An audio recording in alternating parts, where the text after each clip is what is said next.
Greetings, ladies and gentlemen. This is Rock'em Spot Convention. Today, we're doing another edition of building the team. Now, this is going to be a different building team than normal. Well, okay, no, not really.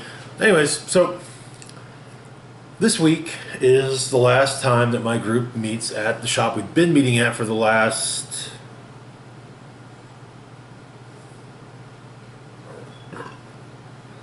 3.5 years. Well, 3.5 years for me, longer for others. And so our judge decided that the theme for this week would be out with 500 points, out with the old. So anything before the Civil War organized play kit. So, okay, all right. Anything from before the Civil War set. Well, like I got 3 teams put together here. We're gonna. So yeah, first off, we've got a Central City team. It's got. First off, we've got Central City Police Officer. This guy comes in at an even 25 points. He's got the PD team ability, as well as the Central City and Police keywords. He's got Plasticity, which he keeps for the first half of his dial. Then he's got Enhancement on his first click.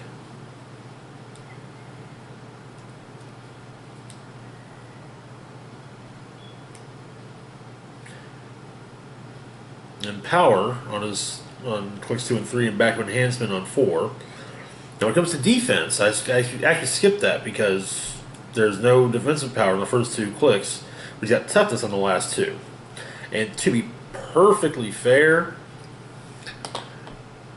he's really on the team because the 3 flashes I grabbed came up to 475 points, so what are you going to do? Oh, actually, I know exactly what to do, which would be, maybe find cheaper flashes or something, but I wanted to, Yeah, anyway. Next up, we've got The Flash. Barry Allen, to be exact. And I love sculpts like these that incorporate translucent materials and whatnot. They really add to the figure, in my opinion. Anyway, so the Flash comes in at 130 points. He's got the JLA and PD team abilities. He's got the Central City, Justice League, Police, Scientist, and Speedster keywords. We've got Improved Movement, ignores elevated terrain. It's great, seeing as how he's a very mobile. Excuse me. He's a very mobile attacker. We got 2 traits. First off, we have Speed Force. When the Flash moves at least 1 square and hits 1 or more adjacent characters, you may place a speed token on this card after actions resolve. Increase the Flash's speed value by the number of speed tokens on this card. Of course, that being a modifier, it +3. Then we've got Faster Than Thought. The Flash can use super senses. Once per turn, you may remove a speed token from this card to re-roll one of his super senses rolls. Okay, alright. We've got Hypersonic Speed, which... We start off with Hypersonic Speed, which lasts... Oh, okay. Generally, it seems like the figure goes back and forth, click by click, between hypersonic speed and charge. Okay, alright. Dear God. Let me see what it is. But he does take quite the hit. He takes... Anyway, so yeah, on his speed, it goes hypersonic charge, hypersonic charge, hypersonic There's a point where you get 2 clicks of hypersonic speed, one after the other. I think then charge and hypersonic on the final click.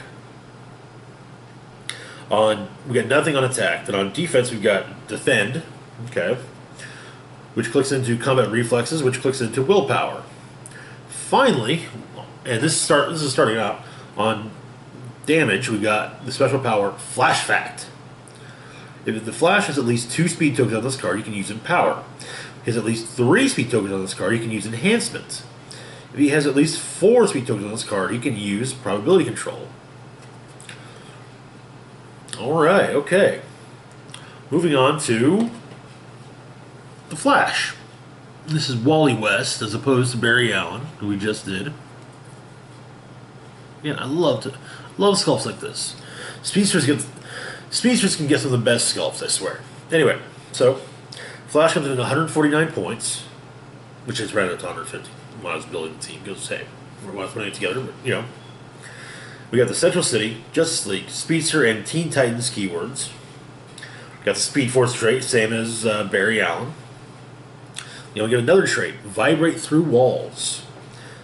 If the Flash has at least 2 speed tokens on this card, he can use Improved Movement, Ignores Hindering Terrain, and modifies his defense value by +1. Okay. If he has at least 3 speed tokens on this card, he can use Flurry, and Improved Movement ignores Elevated Terrain. If he has at least 4 speed tokens on this card, he can use Improved Movement, ignores or destroys blocking terrain, and deals 1 damage to all other characters adjacent to a square of blocking terrain he moved through. Okay, alright.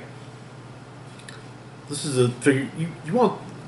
With this figure, you want him on a map with a lot of blocking terrain, and preferably in large chunks where people have to, be nearby. Actually, he might work really well with the Jean Grey School map and that bottleneck where you just he needs to go through.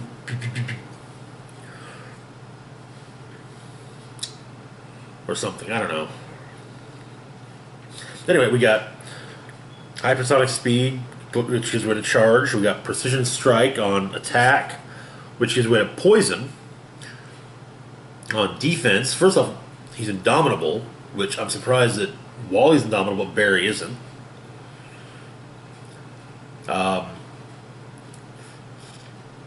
And we've got super senses, which gives way to combat reflexes.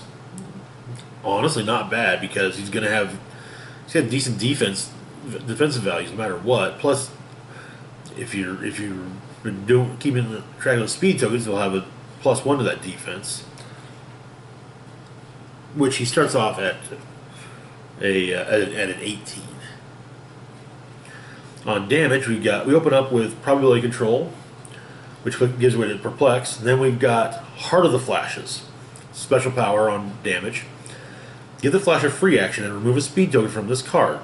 When you do, until your next turn, friendly characters modify their speed values by +2, and opposing characters modify their speed values by -2.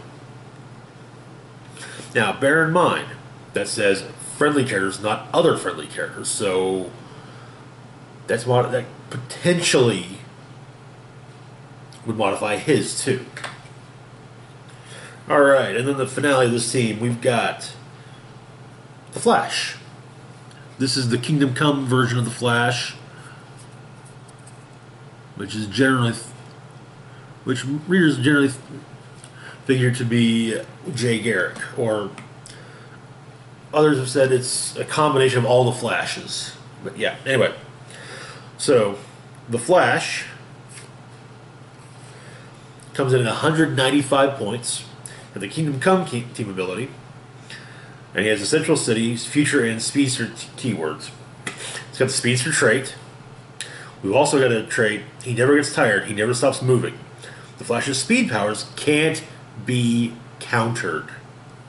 Now that's something. Anyway, so we open up with a special power on speed, patrolling both cities at once. The idea being that in Kingdom Come, this Flash is actually basically going through both both central and keystone cities all the time. The Flash can use hypersonic speed. When he does, you may remove a speed token from this card, and he may then make a second close combat attack or use Outwit as a free action during this move and then continue his movement. Wow! That is... Okay, that's something.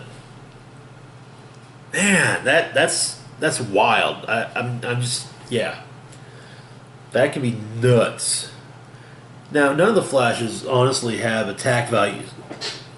You know, insane attack values. They all start off at an 11. Excuse me. Anyway, patrolling both cities at once gives way to hypersonic speed, the regular hypersonic speed. On attack, we click into who would dare be a criminal in this city. Up to 3 times per turn, give the Flash a free action and remove a speed token from this card. When you do, lock his damage value at its current value until the end of the turn, and give him a close combat action as a free action. Okay, now let's take a look at that.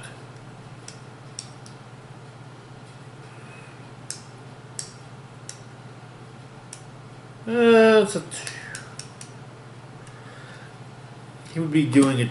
He does 2 damage on that. He also has exploit weakness, so yeah. Anyway, on defense, first off, like Wally, he's indomitable. He's also got super senses, which gives way to impervious, and we got the special power. He's just a blur. The Flash can use super senses, but succeeds on a roll of 3 to 6. The roll cannot be re-rolled, though. That's something. On damage, we open up with probability control, which gives way to exploit weakness. Honestly, yeah. I've actually never used this Flash yet. I've had him for years, since I bought a case of the Flash set years ago, and yeah, I actually had to buy Wally separately because I didn't pull Wally. But yeah, the team honestly actually comes in at 499 points, but hey, who's counting, right? Whoever beats me, that's who. Anyway, moving on, we've got ourselves an Avengers team because, well, I love me some Avengers. I actually wanted to make sure to not do an X-related team because I do a lot of those. Of course, I also do a lot of Avengers teams, so yeah. Anyway, we open up with Hawkeye from the Age of Ultron starter. It's probably my favorite Hawkeye sculpt, to be perfectly honest. The Hawkeyes from Avengers Infinity and the Avengers Infinity starter are probably second favorite sculpt. It's a classic costume, and I think they really just, yeah. Anyway, so Hawkeye comes in at 75 points, has the Avengers Initiative keyword or team ability. Yeah, the team ability, which allows him to ignore hindering terrain for line of fire and movement. Then we got Avengers, Martial Artist, Spy, and Stark Industries keywords.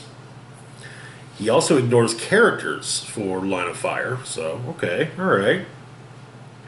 Now that does not mean that he can, if he's adjacent to an opposing character, he can make a rage attack. But if, say,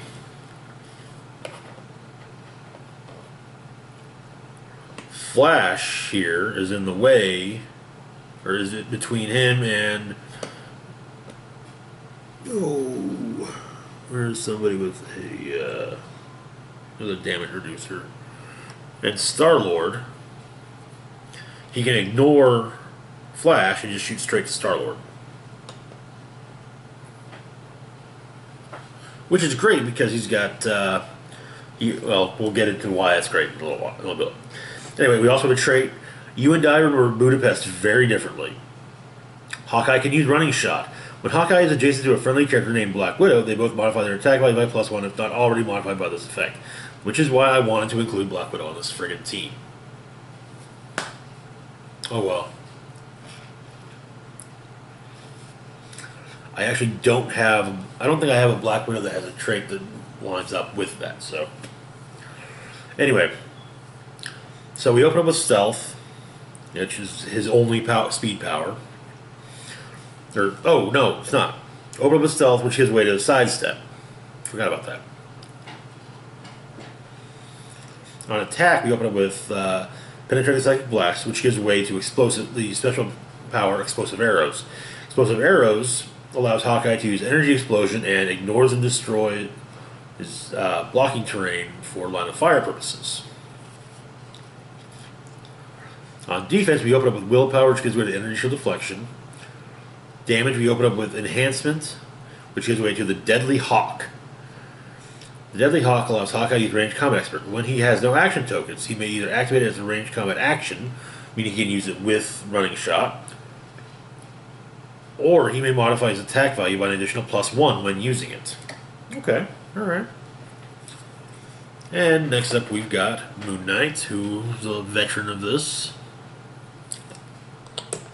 Comes in at 75 points.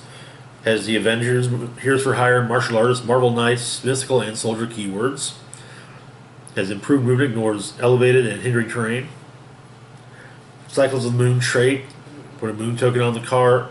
When he has a Moon token on his card, +1 to his attack, combat values, and willpower. When he doesn't, or if he doesn't have one on there at the beginning of the turn, you may put one on there. We open up with special power Night Hunter, Charge, Ring Shot, and Stealth. Then we got that gives way to Sidestep. He clicks in on attack. He clicks into Precision Strike and then Blaze Claw's Fangs.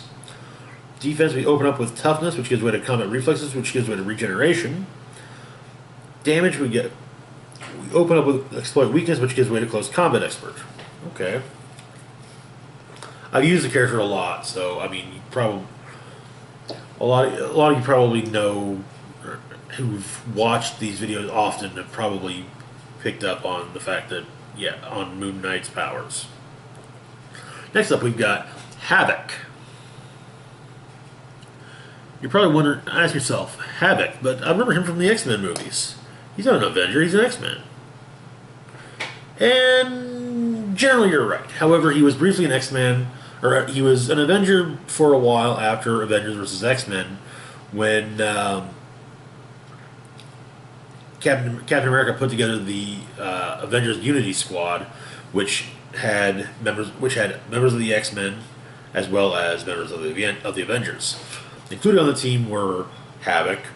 I think Rogue would eventually join. I can't remember if she was on there from the beginning or not. But Wolverine was there. Oh, yeah, she was there. Yeah, she was there. Yeah, Rogue was there. Wolverine was also there as well as Sunfire. Plus, you had Cap, Thor, Wasp, and Wonder Man in a support capacity. Because he had sworn off violence, basically, and he still has, actually. That was kind of how he managed to take on the stand up to the Hulk during No Surrender. But anyways, we're not talking about Wonder Man. We're talking about Havoc. So Havoc comes in at 81 points. He has the Avengers, Brotherhood of Mutants, Starjammers, X-Factor, and X-Men keywords. That's a mouthful. So first off, we've got the trait Summer's Brother. Havoc ignores all damage dealt by characters named Cyclops, unless it's dealt by a close combat attack. This ability can't be ignored. Alright, so yeah, we don't have to worry about Cyclops. Next up, we've got the trait Destined Duo. When Havoc is adjacent to a character named Polaris, they both modify their attack value by +1, if not already modified by this effect. Now, it should be noted, it does not specify friendly character. So, so that would be, actually, a thought would be to get him adjacent to an opposing Polaris.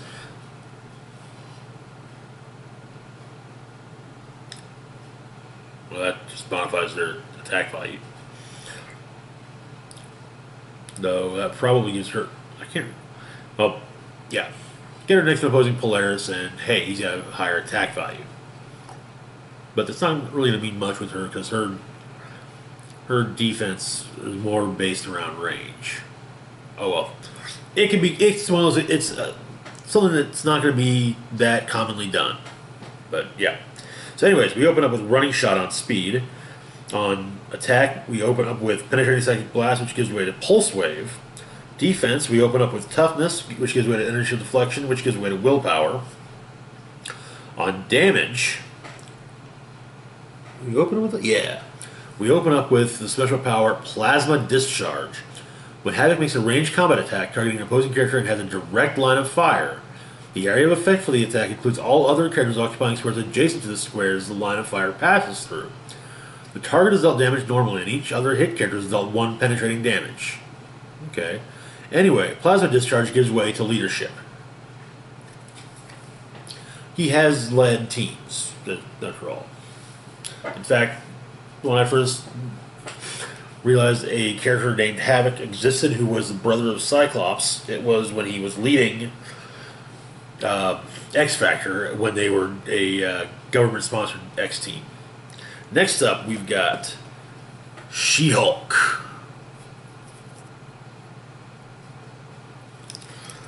Alright, so She-Hulk comes in at 115 points. She has the Avengers, Brute, Defenders, Fantastic Four, Heroes for Hire, Lady Liberators, and S.H.I.E.L.D. keywords. She also has the a trait.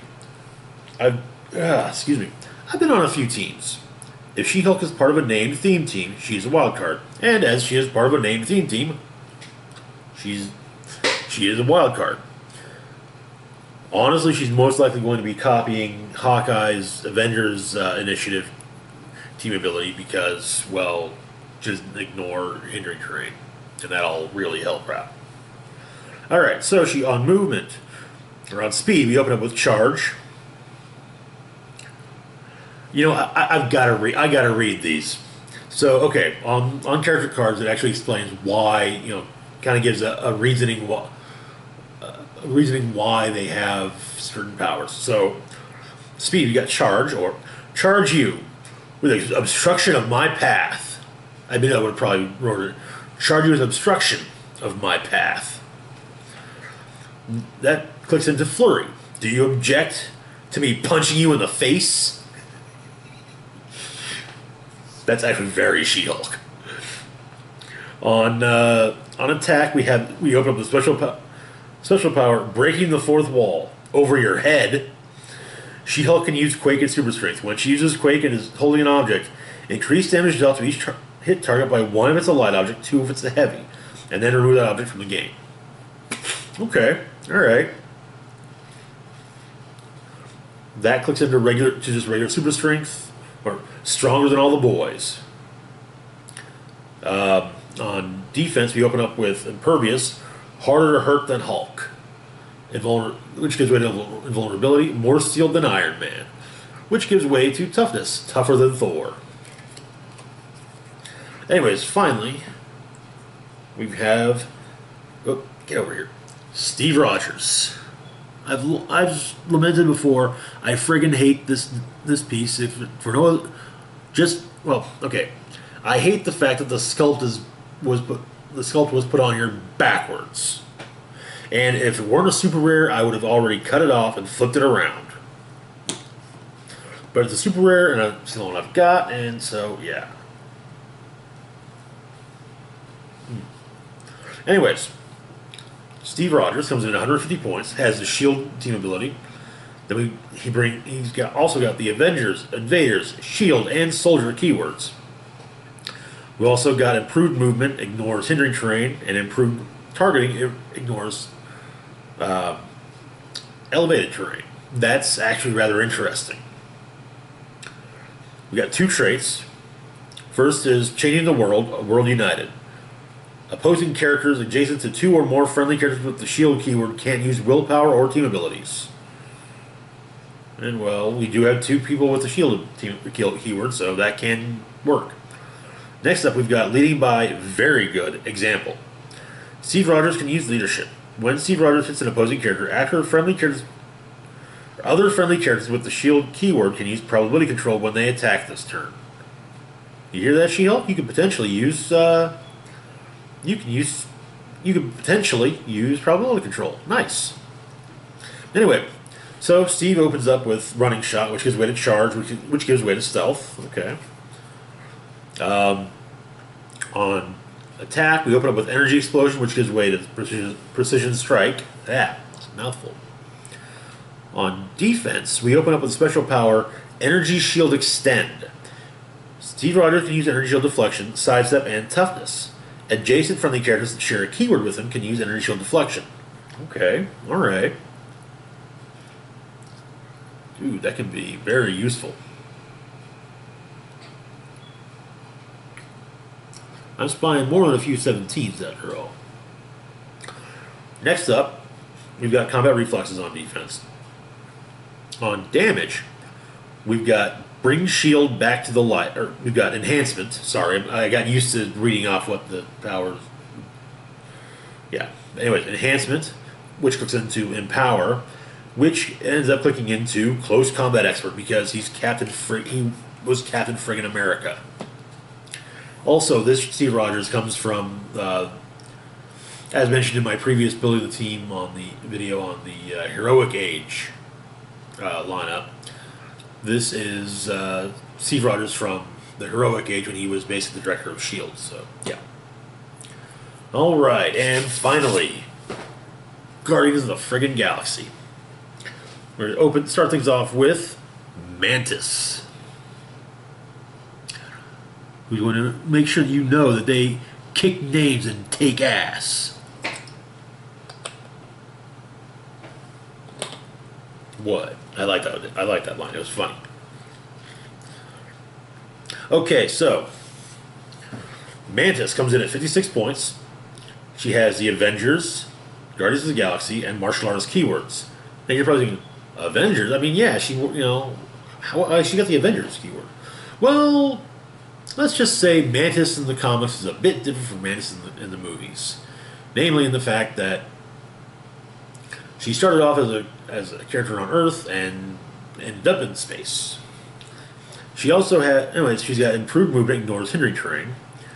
And she opens up with a special power, this one nudged you to join. Mantis can use mind control as if she had a range value of 7. When she does, she may target an adjacent friendly character with the Guardians of the Galaxy keyword, even if that character has Battle Fury. Characters hit by Mantis through mind control modify their attack value by +1. Yeah, Yeah. In fact, in the comics, when Star-Lord put together the Guardians of the Galaxy, he kind of used Mantis to nudge the initial lineup, or his initial lineup, to say yes. Anyways, this one nudge you to join gives way to facing teleport. On attack, she clicks into precision strike. On defense, she starts off with combat reflexes. That gives way to regeneration. Then on damage, she starts off with Precog Priest of Pama. Mantis can use close combat expert and probability control. This gives way to support. Next up, we've got Gamora, deadliest woman in the universe. Anyway, Gamora comes in at 60 points. She has the Assassin, Graces, Guardians of the Galaxy, Infinity Watch, and Warrior keywords. She also has improved movement, ignores characters. She starts off with, opens up with charge on speed, which gives way to sidestep. Then she, on attack, she opens up with Blaze Claw's Fangs. Actually, her charge of BlazeClaw's Fangs justifications are great. Master of Unarmed Combat, but Wi-Fi unarmed. On defense, she starts off with the special power, Take Advantage of Your Sloppiness. Gamora can use super senses. When she uses super senses to evade a close combat attack, you may immediately place her into a square adjacent to the attacker. This gives way to combat reflexes. On damage, she opens up with Exploit Weakness, which is great with blades, which gives way to Close Combat Expert. But yeah, that whole thing with she has Charge and Blades and Exploit. That means she can basically run up on someone and do 6 penetrating damage. That's nothing to sneeze at, ever. Next up, we've got Star-Lord. This is actually supposed to be based on the comic version of it, not the movie version, as the comic version has since, did for a while at least, embrace the look of the movie version. Anyway, Star-Lord comes in at 79. Star-Lord comes in at 79 points. He has the Guardians of the Galaxy, Soldier, Spartoy, and Warrior keywords. Spartoy are the race that Peter is half of in the comics. He also has improved targeting, ignores hindering terrain. We open up on speed with running shot, which gives way to sidestep. On attack, we open up with precision strike, which gives way to the special power Eat My Dust. Star-Lord can use charge and has flight. After he moves and action is resolved, he can use smoke cloud as a free action. When he does, he may place any number of hindering terrain markers, but only in squares he moved through. On defense, he opens up with toughness, which gives way to energy shield deflection. Then on damage, he opens up with Leader of the Guardians. Star-Lord can use leadership. When he does, if he removes an action token from a character with the Guardians of the Galaxy keyword, modify that character's combat values by +1 until your next turn. That gives way to Range Combat Expert. Alright, next up on the list we've got Moondragon. Moondragon is, quick little heads up, quick little backstory. Moondragon is the daughter of Drax. It's kind of a complicated thing because Drax is actually a guy from Earth. It makes sense when you hear the whole thing, trust me. But she is also his daughter from Earth. Okay. Thanos showed up on Earth, basically killed Arthur Douglas, his wife, and their daughter. The daughter was saved, as was Arthur. The daughter, however, it was just going, okay, well, we'll just give you psychic powers. Drax, however, Arthur had to basically be put into an entirely new body that was designed with one thing in mind, killing Thanos. So yeah. Anyway, Moondragon. She comes in 85 points. She has the Avengers, Defenders, Guardians of the Galaxy, Infinity Watch, and Martial Artists keywords. She opens up with Running Shot on speed, which gives way to Charge. On attack, she opens up with Telekinesis, which gives way to Psychic Intrusion. The special power allows her to use Penetrating Psychic Blast, and when she does, after action is resolved, she may use Mind Control to target a hit character as a free action. This gives way to Precision Strike. On defense, she opens up with an Energy Shield Deflection, which, well, yeah, okay, that works. So she starts off range and then becomes close. The Energy Shield Deflection gives way to Combat Reflexes. Then on damage, she opens up with Shape Change, which gives way to Outwit, which gives way to Close Combat Expert. It should be noted that her Close Combat Expert is entitled Trained by the Priests of Pama. And Mantis is a precog priestess of Pama. Anyways, moving on to good old Drax.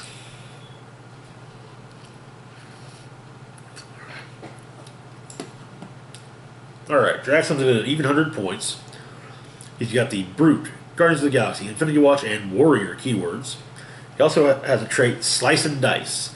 Drax begins the game with 2 Blade tokens on this card. When Drax has 2 of these tokens, he can use Flurry. When he has at least 1 of these tokens, he can use Blade's Claw's Fangs. When Drax has none of these tokens, he can use Plasticity and Super Strength. When an opposing character with his Blade token on his card is KO'd, place a Blade token on this card. Anyway, so he opens up with Charge. That gives way to Sidestep. On attack, we've got a special power, Blade Throw. Give Drax a power action. Remove a blade token from this card to make a ranged combat attack as if he had a range value of 6. If you do, roll a d6 and replace his damage value with the result. Lock it and then place a blade token on his hit target's card. Okay. And it doesn't do lasting damage. It's just kind of, I'll throw a knife at you.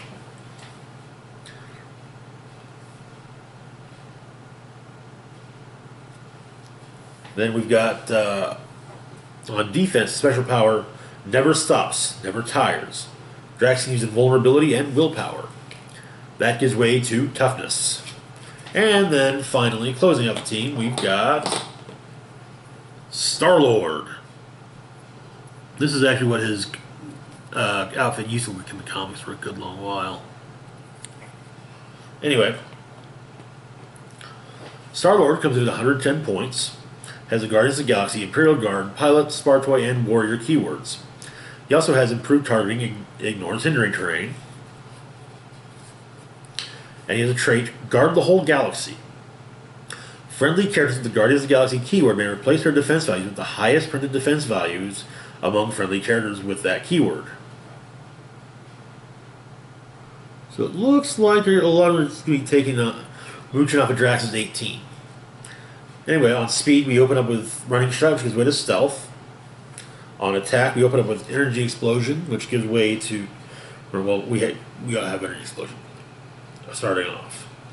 On defense, we open up with Energy Deflection, which gives way to Combat Reflexes. Now, on damage, this is the fun part and why I've got 2 Star-Lords on the team. We got a special power, Tactical Maneuver. Star-Lord can use Outwit. When he does, he can count range and draw lines of fire from any friendly character that shares a keyword with him. So you can just keep him in the back, Be like, oh yeah, I'm not waiting that. I'm not waiting that. As long as there's a line of fire to be drawn from someone from another member of the team, oh yeah, you're outwitting people left and right. Anyways, this gives way to Ranged Combat Expert, which then gives way to Close Combat Expert. Ah, nice try, card. Anyway, that's that for for this week's Building the Team. Tomorrow we will be doing tomorrow we'll be doing last week's comic book roundup, and Thursday we're going to do this week's comic book roundup. Friday, I am planning on doing a review of Happy Death Day to You. Saturday, I'm planning on doing a review of Alita Battle Angel. And then Sunday, we've got an entire...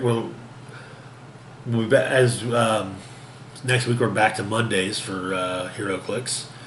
I'll be doing on Sunday a review, or I'll be doing another Building the Team, and it'll be next week's theme.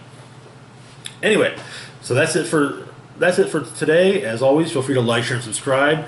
Comment if you feel the need. Links to Facebook, Twitter, and Patreon are in the description box down below. And this is the Rock and Roll Spock signing off, saying, live long and rock hard.